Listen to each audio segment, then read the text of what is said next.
Welcome back to Picture, the podcast where books come to life on screen and in conversation. I am your host, Kim. And I am Tiff, and today we are joined by romance author Maya Tyler to talk about her magical feel-good novel, Designed by Destiny. Yes, set in modern-day Chicago with just a sprinkle of fairy dust, this story follows a career-driven architect and a billionaire CEO who fake a relationship to save his business, unaware that a fairy godmother is pulling the strings behind the scenes. We love the billionaire CEOs. I'm just saying. The fairy godmother for me. Yeah, the fairy godmother is like the perfect little like cherry on top. Yes.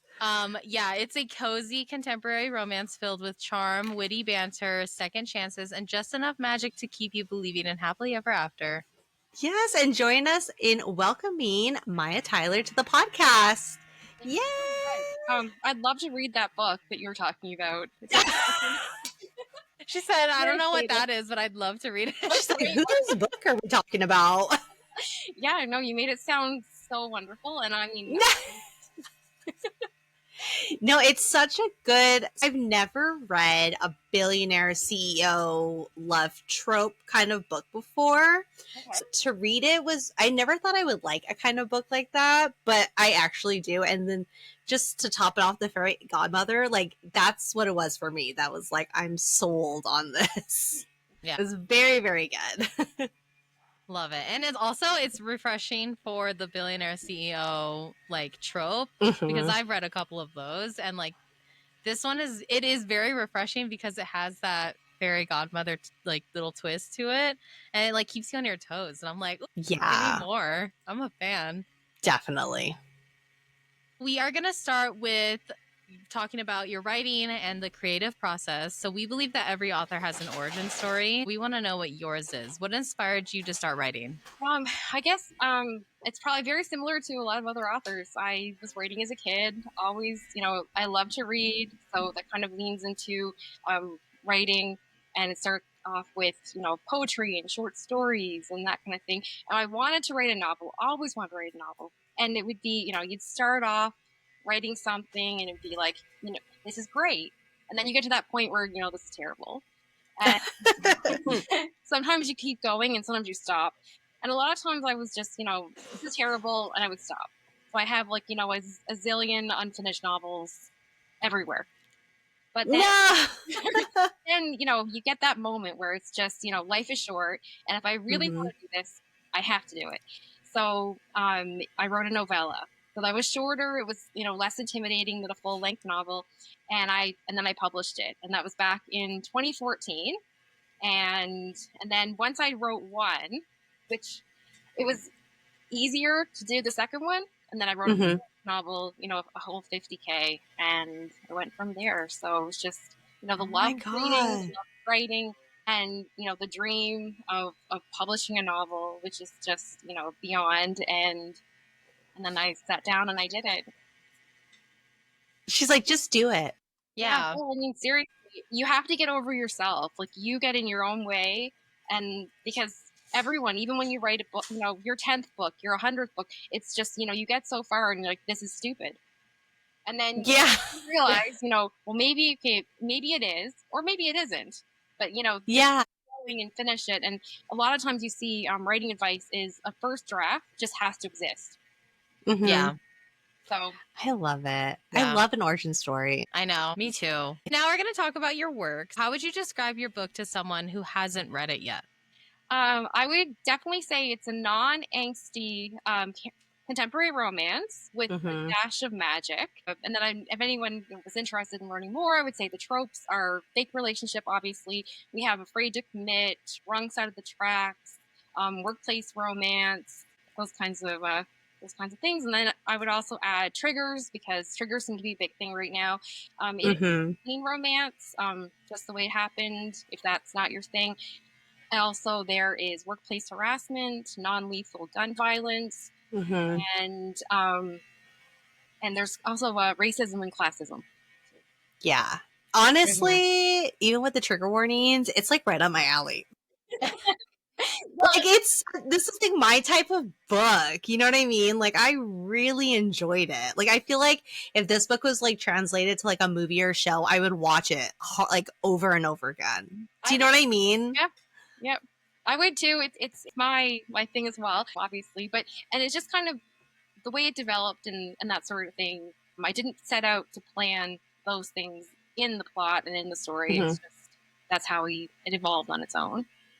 Yeah. Well, that brings me my first question. This book is the first in your Fairy Godmothers Inc. series, right?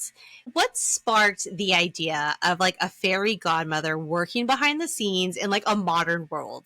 Like, because you could have easily just done the fake dating trope with the CEO and an architect, and like that could have just been it. But I feel like that's been there, done that. And for you to like add this fairy godmother, it's like brilliant. So like, where did that come from? It's always good to freshen up tropes, you know? Yeah.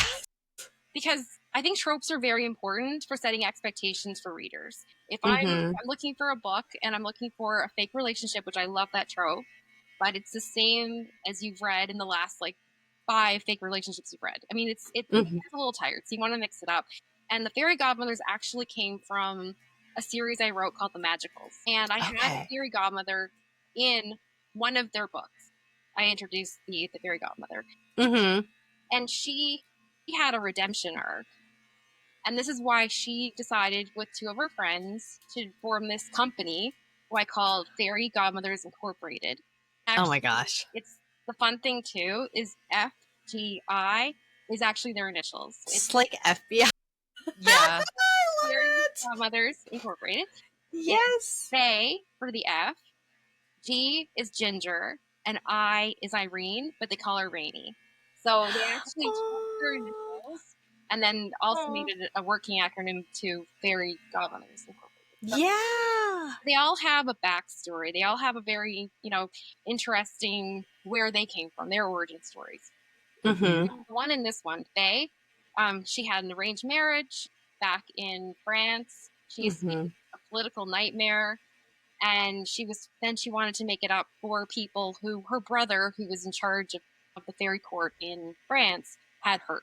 And that's kind of where it came from. So my fairy godmother magic is not so much magic as it's just, it's trying to make the world a better place, kind of to make up for things that had happened to them in their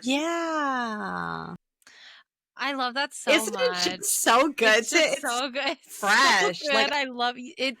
Yeah, I think fresh is a really good word. It is very refreshing, especially like with the fake dating trope. Like that is I like that trope too myself. But it does get a little bit repetitive. So adding this is like it's this fresh. is why I love this trope. Yeah, like it's like a really good way to, I don't know. I love it.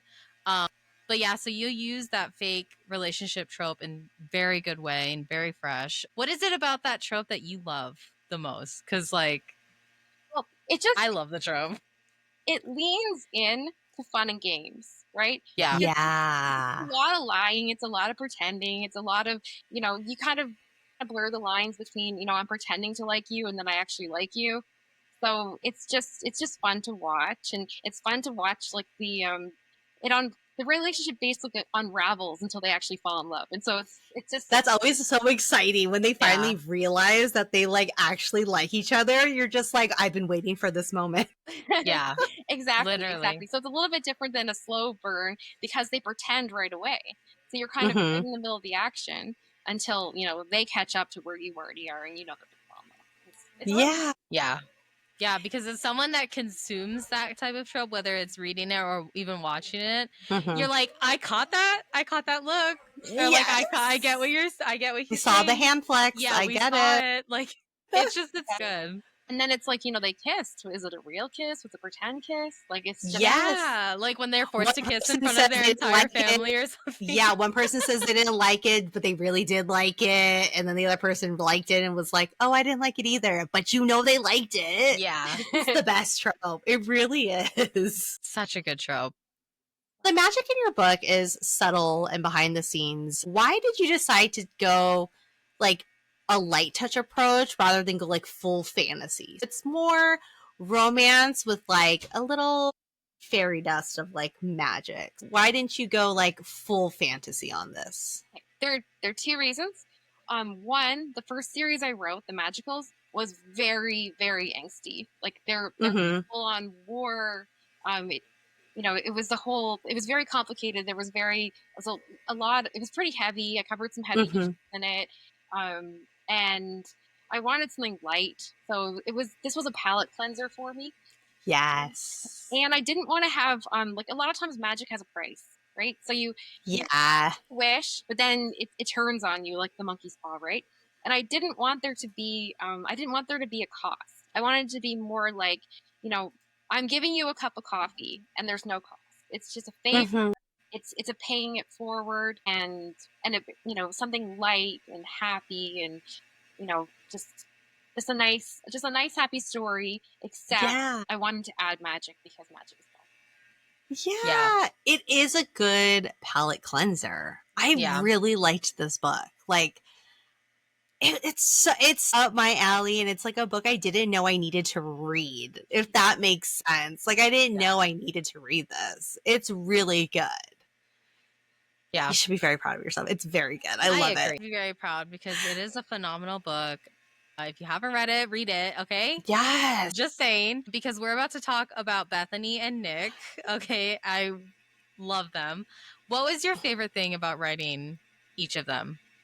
I think one of my favorite things was actually the really super awkward dialogue. Because didn't you like someone or love someone when you don't even know someone, and then you don't know, you like touch their hand, do you kiss them, do you hug them, do you like, it's a lot of back, just really awkward. So awkward. It's so funny, and I like you're writing it, you're reading it, you're like, this is so embarrassing, it's kind of like. And there was one point where she like fist bumps him in the shoulder and calls him mother. And I'm like, oh god, this is so embarrassing. You know what I mean? It's like secondhand embarrassment. Exactly. It's so funny because you could picture yourself doing something awkward like that in real life. Yeah. In real life, yeah. And just being really embarrassed. So I found a lot of their dialogue interactions were very fun to write because it shows the character development. It shows their their relationship to each other, and then also how it changes when the story progresses to when they actually do care about each other versus beginning they have their own self-interest in mind, right? Yeah. I love that. Okay, so I have to know, and we love asking this question to every one of our authors, but do you have a specific actor in mind with Bethany and with Nick and even like Faye, the fairy godmother? Like, do you have actors that you've like, if this was turned into like a movie or show, like this is who you'd want casted? Yeah, I usually do kind of have someone in mind when I'm writing it. This one was written and published a few years ago. Right.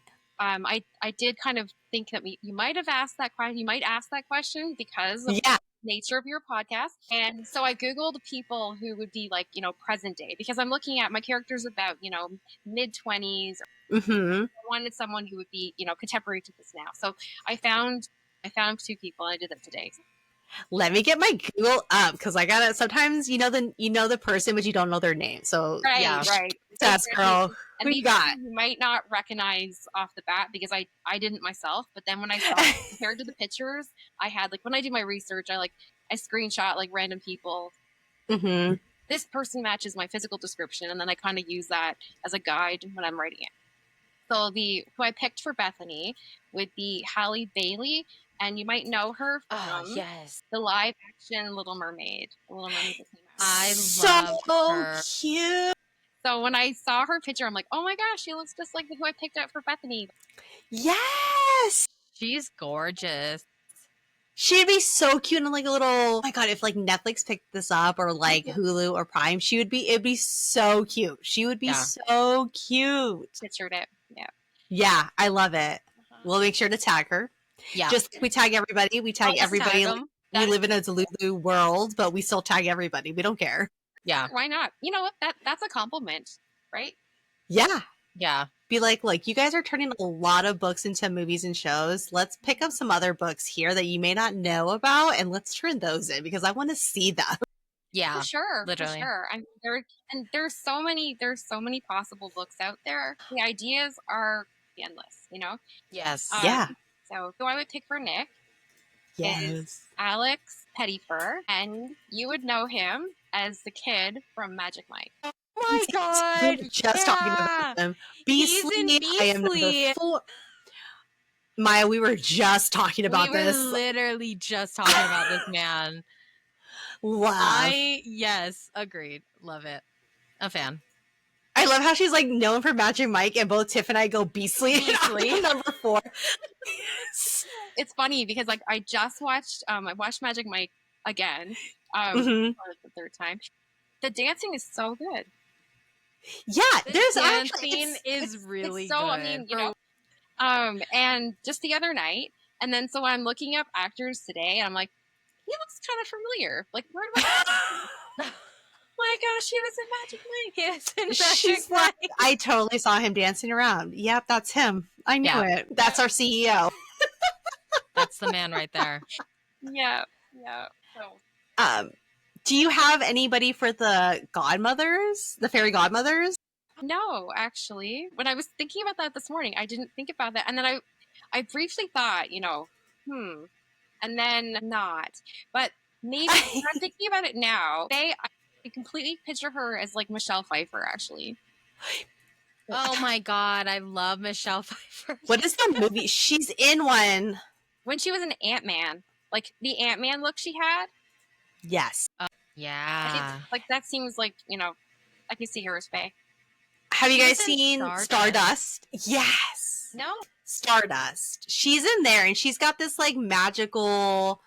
It's with Claire Danes, Henry Cavill's there, Michelle Pfeiffer, Ben Barnes. Like the cast is like stacked. It's so good.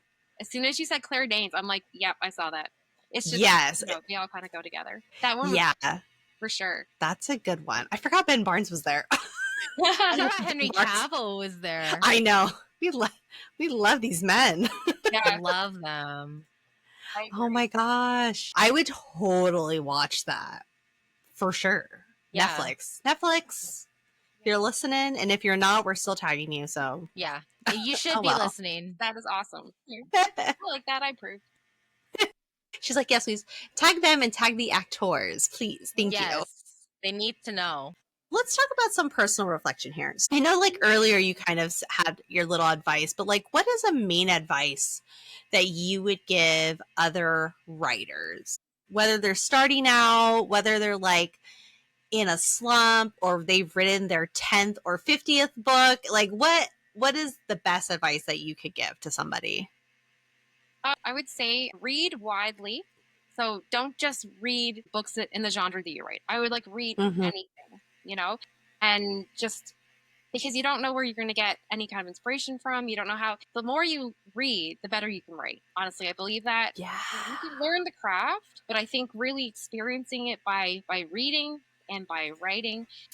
Also, you can get a lot from TV and movies too. You know, the lines, the character development. I'm always talking about the character arc in this movie. It doesn't lessen the experience of the entertainment. It's just it almost enhances it too. And just you know, be curious, be observant, ask questions. A lot of great movie and story ideas just come from the question, "What if?" You know? Yeah. And also, too, a lot of people are concerned about writing to trend and writing what's popular. You know, honestly, if you decide, you know, X topic is popular, I'm going to write this book. By the time you publish it, it's not going to be popular anymore. Right. So I would say write something that you enjoy reading. The other reason why you should do that is because you end up reading it 1,000 times. And that's not just, you know, when you get it published. I read my books like over and over and over. And sometimes it's just, you know, it's come out in a new format, so I want to read it again. Or I'm going to write the next book in the series, so I read it again. I'm looking for ideas of like, when I'm writing the next book for the Fairy Godmother series, I read the book again just to make sure that my descriptions of the Fairy Godmothers was consistent.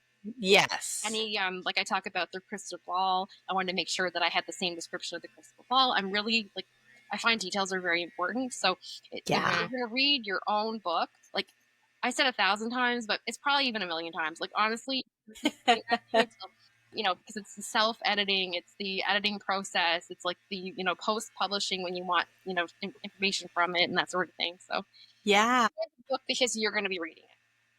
Yeah. Yes, Tiff. Read my book all the time. What are you talking about? I'm the editor. I'm the writer. I'm the editor. I'm the publisher. Like, I read it. Okay? And she's like, I see the words right now floating around me. I read it so much. It's true. Yeah. And I agree with that piece of advice. Reading your own work, and then also reading not just the genre that you're writing. Because like for me, like if I want to write a fantasy, I'll read a couple fantasy books because I love fantasy, but I'll also read like contemporary romance or like dark romance or like a sci-fi, like all while I'm writing it, because you get ideas of like, what if this like sci-fi stuff, like, but like spice it up, you know what I mean? Like it gets that creative juice kind of flowing. So yeah, absolutely. Great advice. It's how you can make like fresh takes on old tropes too, right? Yes, and that's exactly what you did. Exactly. Blend genres and ideas. Yeah, why keep it all under one, like, you know what I mean? Under one thing. Like it doesn't have to be cookie cutter. It could be Thank anything. You have to cater a little bit to, I guess, the expectation of the reader, because if you vary too much, they're going to be like, I didn't like this at all because it doesn't meet their expectations. But I think you can kind of, you know, you can stretch it, you can twist it, you can make it interesting. And yeah. Tiff, you have to do like a twist on something. What are you talking about? I do twists. I do twists. I do different things. Wow, what do you want me to write? A horror comedy? I don't understand. Yeah, I would. I love a good horror comedy. So do I, but I can't write horror. I can't write horror. It's not for me. No. It's not in the stars. It's She's not like, I'll read them and watch it all day. But I could write like if you give me like a dark romance comedy, I can make that funny, but dark at the same time. I can't do horror though. I don't think I could write it either. I don't even read it. Yeah. The horror, yeah. I can't. I don't even watch horror movies, but no, not usually. Not on purpose. Yeah, no. My husband every day is like, let's watch this one. I'm like, I'm too scared. You watch it on your own. Like, I'm not watching any of these. You're like, I'm good, thanks. Yeah, no, thank you. Well, what has been the most touching or memorable piece of feedback that you've received from a reader so far? I'm like one of those authors who does read all our reviews. if it's a review I asked for from like an ARC reader, I always say thank you. Everybody's opinion is very important. So the positive ones, I take it encouraging to keep on writing. Anything I had that's negative, I take it on, and as you know, how can I improve my craft? How can I, it just means there's room for improvement. And I think there's always room for improvement. And I hope I've improved as a writer in the last like 10 plus years that I've been publishing. The worst probably thing that I ever got back feedback wise, is my first novella, which is no longer available online anymore. But it's I got my heroine was too stupid to live. My God. And they used the acronym and I had to Google it. Oh my God. Are you serious? Yeah. So, but you know what? Maybe she was, It's, I don't know. It's subjective. It's whatever.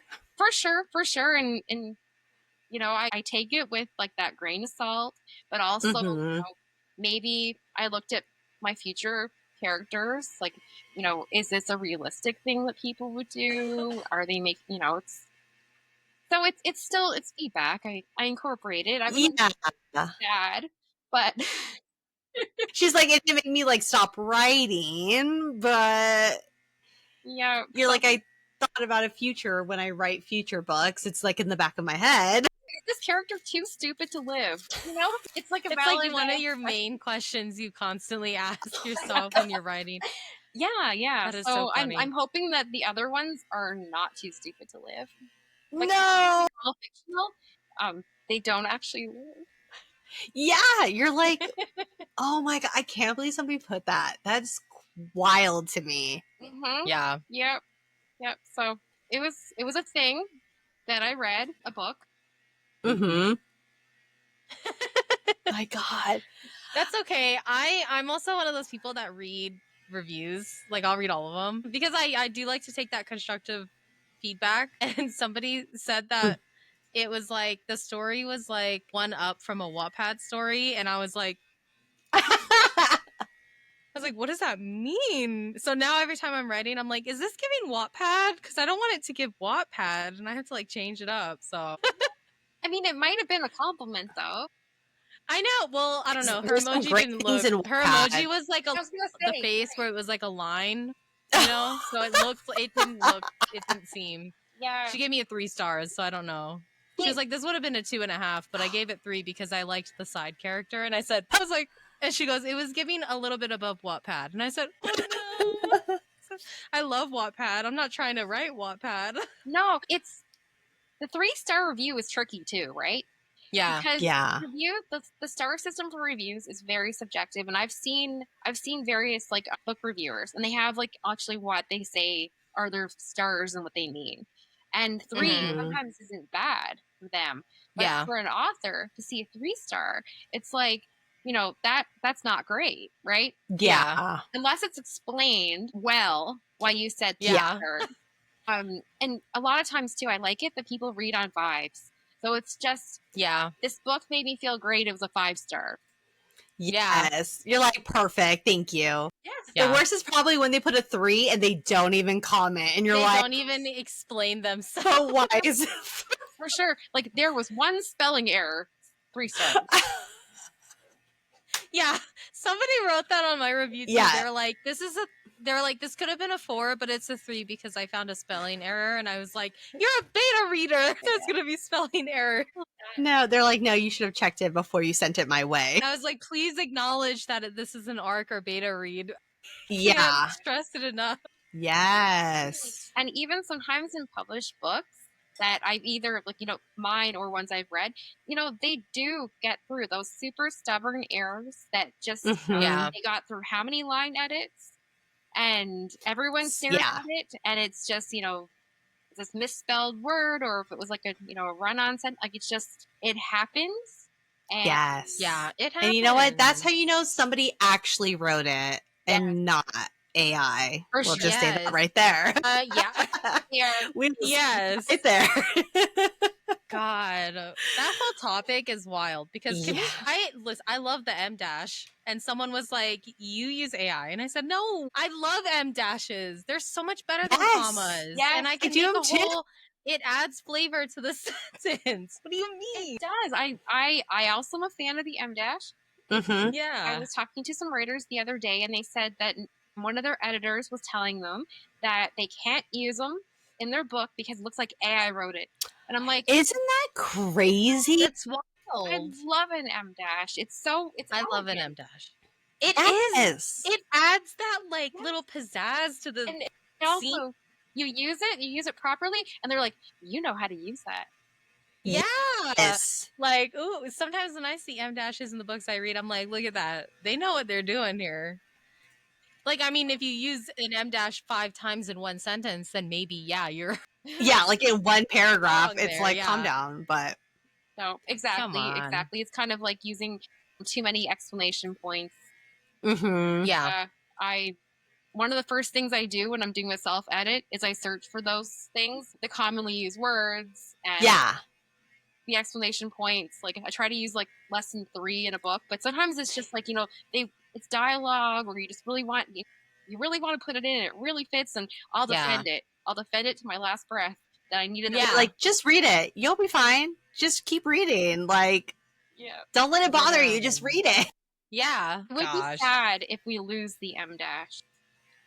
Because of this whole thing. I know. Just because ChatGPT knows what an M dash is. Because nobody questioned it before.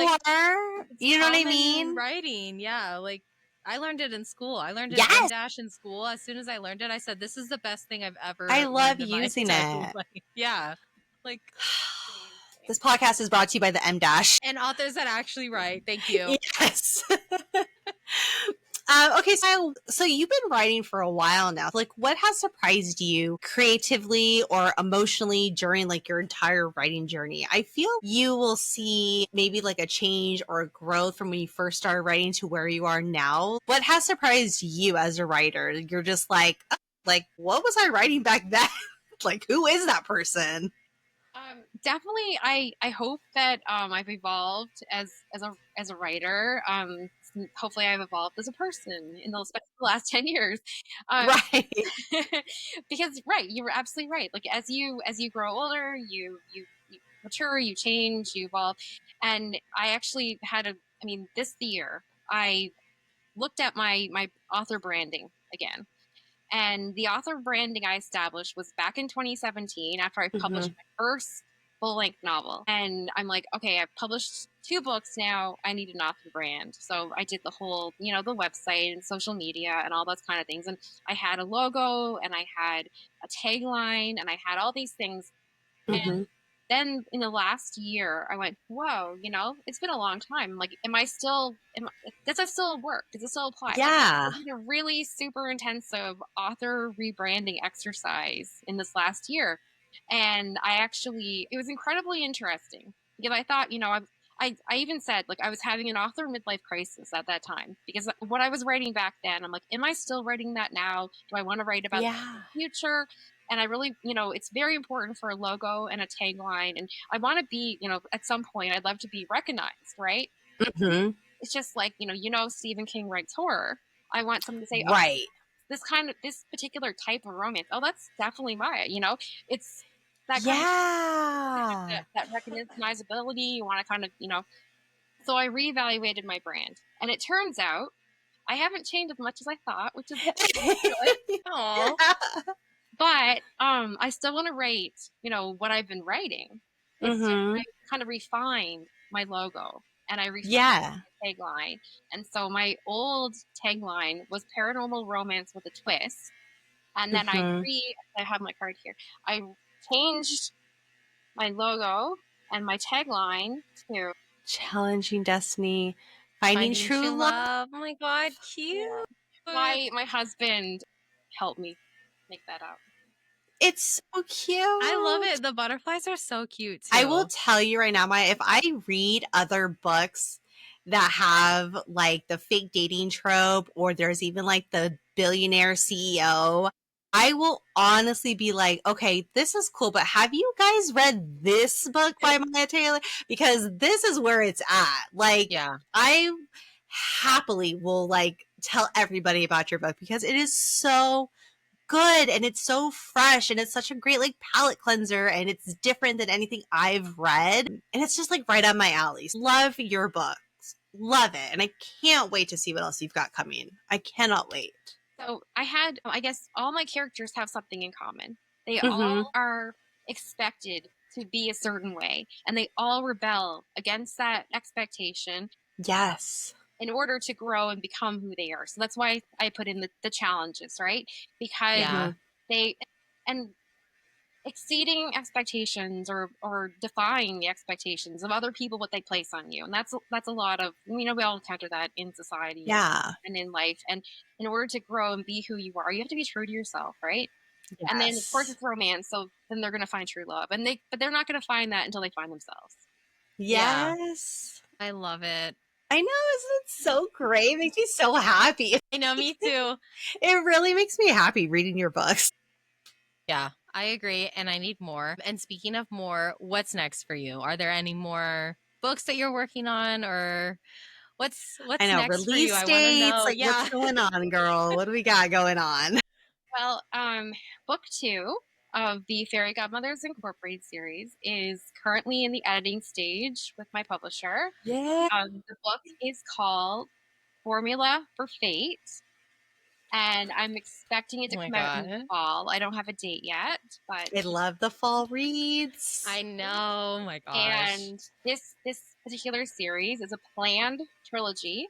So I will be writing book 3. Cross my fingers. Ish. She's like trying to. Yes. So that is the plan. You have to have a plan, right? Yes. Yeah. Plans change, but this is the plan. So I'm hoping that book 2 will come out in the fall, and Mhm. 3 maybe next year. So Yeah. And then Oh my after gosh. that, is that where you stop, or do you think you're going to do like another series? Like, do you have an idea, or right now you're just focused on finishing this series? I always have a next, Yeah. probably too many. But I'm not sure if I'm going to return to the same world as in the magical, Mhm. because where I left off with them, they had peace in Mhm. their world. But I'm thinking that it's not going to be a lasting peace, and Mhm. and there might be a new conflict that is kind of hitting me in the back of the head. I might return to that world for another kind of a spin-off series. Yeah. That's exciting. I That is know we've exciting. talked to so many authors and they're always like, no, I have like 100 different ideas in my head. Like it never stops. No, Yeah. I write them down and I'm like, which one's next? And, it's methodical Yeah. to pick the next one. And the first series I wrote, I never planned on it being a series. Mhm. So I didn't have I didn't have a planned series arc. In this one, it's kind of similar with this trilogy. I just know that I want each book to feature a fairy godmother. Right. And also have a couple and have Mhm. her help them in some way. So that's very Yeah. basic what I have going on. In the next series I write, I really want to have an overreaching series arc. So I'm going to have it planned out from the beginning, kind of like, the MCU 22 movies. Like I want to have that, Mhm. like that, where it's just like at the end, you're like going to go, wow, the little tiny, puzzles and Easter eggs Yeah. sprinkled without. Oh my God, I'm here Please for do it. it. We're so here for it. That is exciting. So there's something to be said for planning. Yes. In terms of that needed to be well planned out. Oh So my God. Everyone, exciting. I'm keep a lookout for Maya. Okay, she's got plans, and I'm gonna be there, just anxiously waiting for the rest of them to come out because That so is exciting. We're excited for you. I'm so happy. I'm so glad that we crossed paths. This is very exciting. We're so happy for you. Yeah, literally. Okay, let's get into our rapid fire section that we'd like to do. So the first one we asked early on was like if you had to cast your characters. So the next question that we like to ask is, because we are, a podcast that loves books and movies, what is your all-time favorite movie and or TV show? Like hands down, like you will watch it 1,000 times, you do not care. It's your all-time favorite. Okay, movie is The Princess Bride. Yes. Anytime anyone brings up The Princess Bride, me and Kim are both like, Yeah. yes, It like is that's just the best. amazing. It is So good. also my favorite book to movie adaptation. Yeah. Yeah. I have the William Goldman version of the Oh, Princess Bride wow. when they based the movie on, and it's just like an amazing book. Like it is Oh my so God. incredible, and it's just it's different too, right? Because it has like it's the story, and it's like his story about the story, and it's Yes. it makes you feel like you're in the same room with them having that same conversation. But the movie is amazing. I have watched it probably like 30, 40 times. I can't even tell you. Yeah, It's She's like, I watch probably it all the more, time. and that's valid. yeah. Yeah. I've seen it like It's a just, million times at if least. you're in conversation with someone and you can't draw upon a Princess Bride reference, then why are you even talking? Literally. Seriously? Yes. So true. Seriously. It's just inconceivable. Yeah.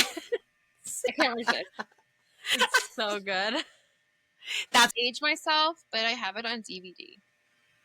Listen, girl. That I is wish fine. I had movies on DVD because there's like movies that I'm like, I wish I had this, but it's not on any like of these streaming services. Like, what's the point of having all of these services if I can't know. watch this one niche movie that I love? You know what? So I have my son. He's 11, and he's like, "Why do we have all these DVDs?" He's like, that's how he's like, "Why do we have these?" I'm like, "Look, because when there's nothing to watch on all these 11 streaming channels that we currently have on this TV, you can dive into our our closet here with all our DVDs and Blu-rays, and you will find it.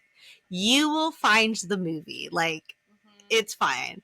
He was like, okay. I was like, trust me, you'll find it. Literally. And that makes me laugh right now because I'm staring down to my far left corner, and I was cleaning out a box, and I have like VHS tapes. I have found some VHS tapes too that I have. I have like The Bodyguard, Mission Impossible. Like, where did that? VHS? Yes. That's amazing. I was like, what is this? I don't even have a player. Like, so I'm just like, I'm gonna take these out and like put them up somewhere, just like have them as decor. Display. Yeah. And then someone's gonna ask. Once we didn't have a working VCR, I did get rid of my VHS. But it was just, space is an issue, right? Like, space is limited, so. Yes. It was hard You're to like, gotta go. DVDs, though, are staying, because you're right about sometimes they're not on streaming. And, I had the entire Friends series on DVD, and I sold it probably 10 years ago. I sold it. Mm-hmm. And it was on Netflix at the time. And I'm like, it's on Netflix. It's not on Netflix anymore, I don't think. No, they took it down. They moved it and put it on Max or something or whatever, a different site. I was like, changing them. I know. Why can't you be one big, just one big streaming service, and we'll all pay $10 without commercials? No commercials, please. Hulu, get that out of here. I hate the commercials. Not even that, but the worst is when you're trying to look for a movie and you see the same movies on all the different streaming channels, and you're like, I don't want to watch this particular movie. Yeah. Stop popping up on these 5 different channels. Yeah. Like, I don't want to watch you. Yeah. Or when it says leaving soon, and so you're like, I have to watch it now. And, and you don't even really want to watch it, but you're like, you're pressured. You're pressured to watch it because they're telling you this is going away soon. And no, the worst too is we love the Fast and Furious series, the movies. Mm-hmm. And there was a time where we were like, oh, let's binge them. Let's watch them again. And I don't know who had it, but one of the streaming channels had all of them. And we're like, oh, there's time. Great. Never watched them again. I think fast forward a month. I was like, let's watch the Fast and Furious series. It's all gone. You can't find it. You have to rent it or bust out the DVD. I was like, we took it for granted. We should have listened when it said leaving soon. It was serious. It wasn't just serious. Campaign. It was on there fast and it was gone. Yeah. My God. And so the next question we always like to ask is what is your current or your latest read? So what's the book that you're currently reading, or what was the most recent book that you read?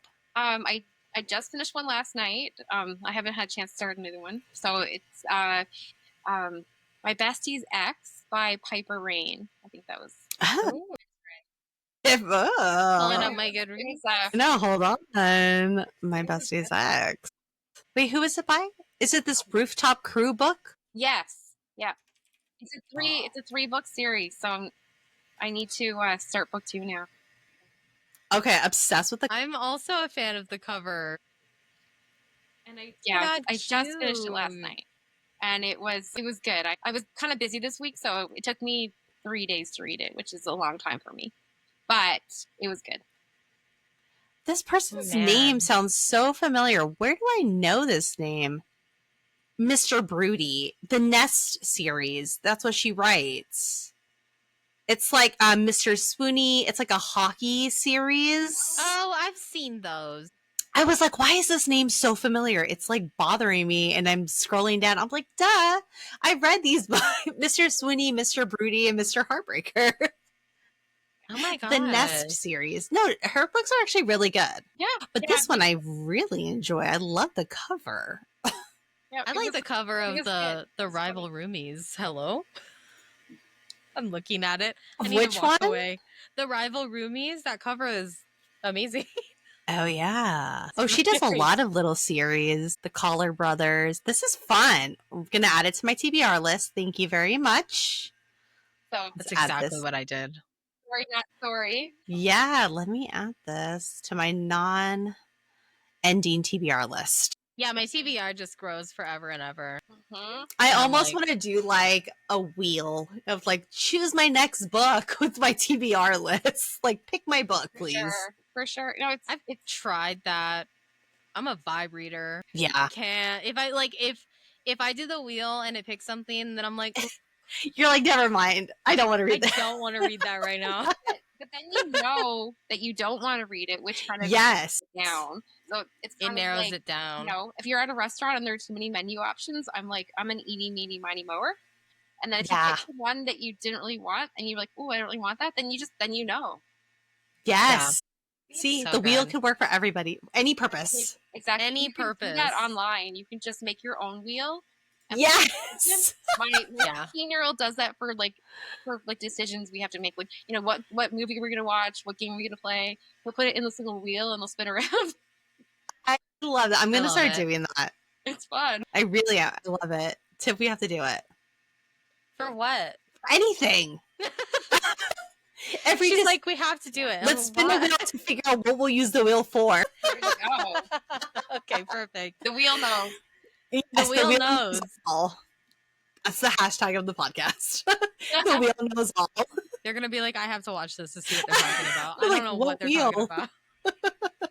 I don't see a wheel anywhere.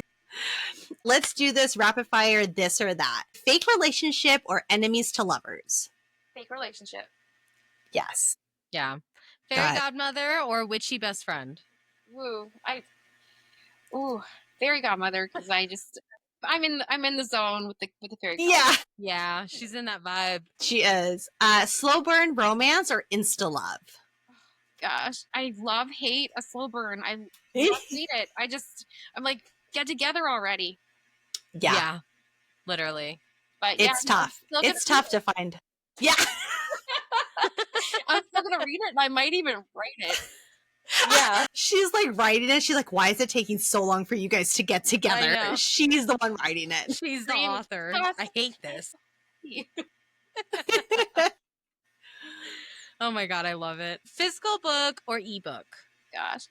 See, so hard. I gotta say ebook because I can bring 100 with me, but it was a dream come true when I got a series in physical books. So it's just, I have to go with my, you know, I'm weak and I can carry 100 books on my phone.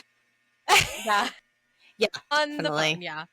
Agreed. I do love a good physical copy though. Do you prefer paperback? This is like off script. Do you prefer paperback or hardcover if you were to have a physical book?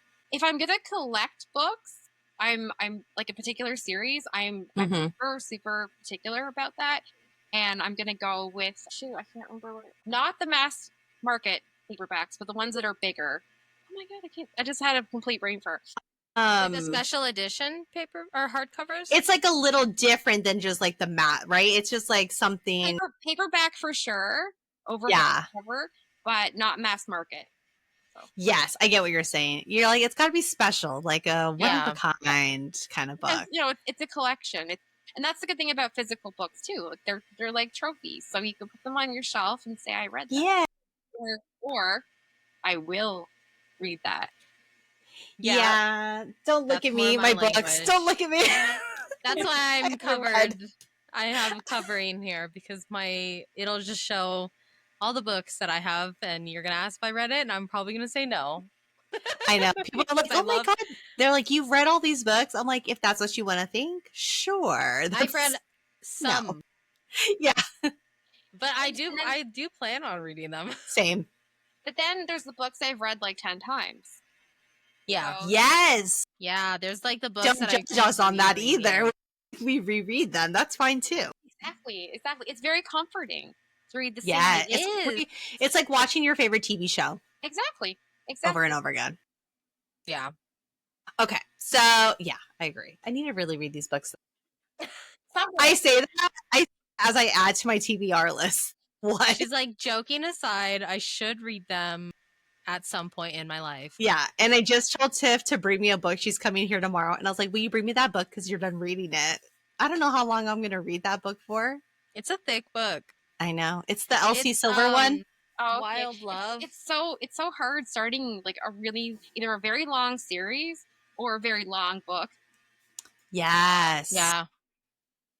It took me a while to get through the first couple of chapters because I always struggle with the first chapters. And then I started reading it. It's my first Elsie Silver book, and it's It's a book. Good. It's just not my type of book. I just feel like it's not my type of trope, I guess. It was like the brother's best friend trope mixed with like a kid.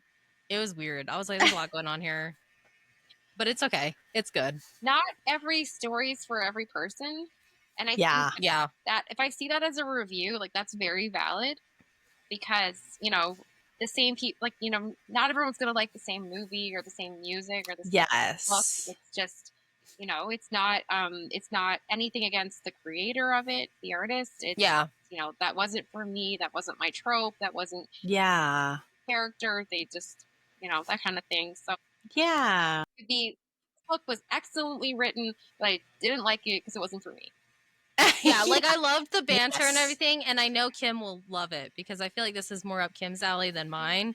So, but I like reading books where I don't know if I like the trope or not, because then I figure out if I like the trope or not, and come to find out I don't really like the brother's best friend trope. I don't like it. I mean, I liked Twisted Love, which is like the brother's best friend, but that was like more. He was like some weird Russian. He had like a whole thing going on. It was not a huge trope. This one was like huge trope, constantly talked about. This is my brother's best friend. I said, got it. Cool. Yeah. Okay, so writing with music or writing in silence? I'm going to go in silence or instrumental. Mm-hmm. Yes, for sure. Because I know Tiff knows, but like it's hard when you listen to music that has lyrics and words because then you're trying to write, but then you're like, it's throwing you off. I'm singing along to the music. Exactly. It's distracting, right? Like even if you're walking in the same room as me, it's tricky. So like I usually try to go someplace where I'm alone. Mm-hmm. It's very quiet. Yeah, that's how I am too. Okay, grand romantic gesture or quiet emotional moment? Ooh, I like the grand gesture. Me too. Yeah, so do I. I love reading about. Yeah, I love reading about when there's a grand gesture. You see, like all excited and giddy, like it's happening to me, but it's not. Or like I'm watching it happen. I'm like one of the people on the side. Yeah. Like, oh my god. No, the running through the airport or the like. Love it. If I see anyone run through the airport in real life, tell me you love me. All of it. The best grand gesture I always think of is How to Lose a Guy in 10 Days when she's in the taxi and he's like chasing her and he's like, pull over. And I'm like, can you imagine being in the cars next to that and being like, oh my god, look how cute. Yeah. I always want to be the bystander. Yeah. Like I want to watching. be the taxi driver. It's just so good. Okay, plotter or pantser? How are you? Plant. I'm right in between. Yeah. I do. She's a plant. Yeah. I do plot, and I'm trying to plot a little bit more because it does help when you know where you're going. It's like, just think about it like in terms of, you know, you're going to a new location and you need directions. So it's good to know, like, you know, if you're going north or if you're going, you know, for how long you're driving for. Yes. But at the same time, a lot of my story plot lines are very character driven, and if they're not having it, then no one's having it. So be flexible here. Yeah. She's like, look, I'm a plotter. I know where I gotta go, but the journey there and when I get there, it might completely change. So that's what it's gonna be. Organized chaos. Plant. I love how she said plant. Like that's plant. Good. Yeah. Are you a plant? I am one. Thank you. All right, and the last one here is magical realism or contemporary romance.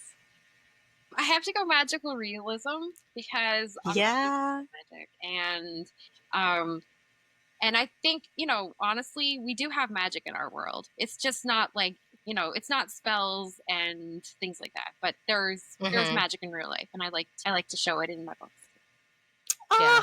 That was such a beautiful sentence. I love that. Shut up, Maya. I know. Oh my god. With that being said, that was a great way to end it. I know. Maya, thank you so much for joining us today and for sharing your story with us and just taking the time to talk to us. And it was really great getting to know you. This was a lot of fun. Mm-hmm. So much. I loved your book. Thank you so much. I just feel like, you know, I should keep writing. Like it's. Yes, you should. Please for us. Keep writing. Yeah. Please keep writing. Don't I'm stop. begging. So before we go, where can our listeners find you on social media? Where can they get your book? How can they connect with you? Give us the deets. For sure. I'm on X, Facebook, Instagram, all at Maya Tyler Author. I have a webpage, also www.mayatylerauthor.com. I have a quarterly newsletter. You can sign up at my webpage. My books are available at all major vendors, Amazon, Barnes & Noble, Apple, everywhere. My first series is also available in print, and that's just on Amazon. And the first book in that series is a perma-free ebook as well. And hopefully this fall, I will have book 2 of Fairy Godmothers Incorporated, which is called Fate, coming out soon. So stay tuned. We're totally excited. We'll make sure to put all of your information in the description below so that way our listeners can find you very easily. And if you enjoyed today's episode, please subscribe, rate, leave us a review wherever you listen to your podcast, and follow us on Instagram and TikTok at Official Page to Picture for book to screen updates and behind the scenes content. Yes, and make sure to check out our link tree in our bio for all of our shows, guest signups, and our new merch that we just launched. Again, Maya, we are so happy that you are here, that you were able to talk to us. We loved it. This was such a fun episode. We hope you had a good time. I totally did. This was so much fun. I'm so excited. And honestly, if we ever do, Princess Bride? The Princess Bride, which please we should. guest on. We would love to have you as a guest so we could talk about the book and movie adaptation. Okay, actually, yes. Sign me out. I'm in. Okay. She said, you know what? Yeah. Like season 3 of the podcast, once we get that planned out and mapped out, we will definitely reach out to you because we need to do an episode on that for sure. Yeah, I don't know why we haven't. Okay, that sounds absolutely incredible. Well, I love both, and I'm totally in. Yay! Okay, we will definitely keep in touch. So until next time, you guys, have a great day. Bye. Bye.